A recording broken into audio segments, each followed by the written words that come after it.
Hi, this is Sandy Pro, and welcome back to my channel. If this is the first time you've been visiting here, thanks for stopping by.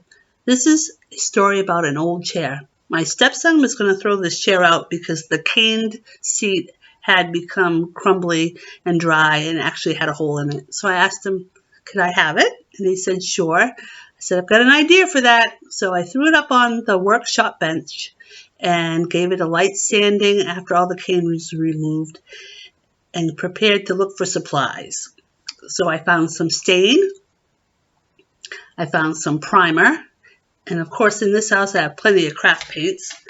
So I then looked for a pot. We have quite a few of those as well.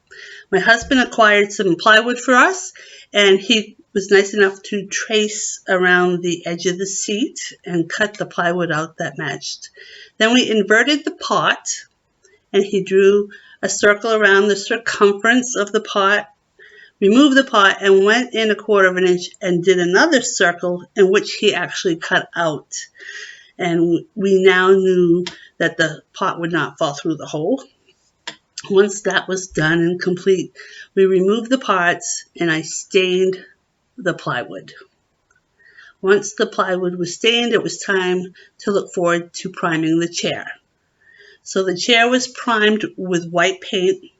I gave it 2 coats with my craft paints as a base, and then I did some decorative art on it. And now I have a lovely addition to the garden. We saved the paint for a year or two, the chair for a year or two, and I just like it. I just like it so much. I hope you do.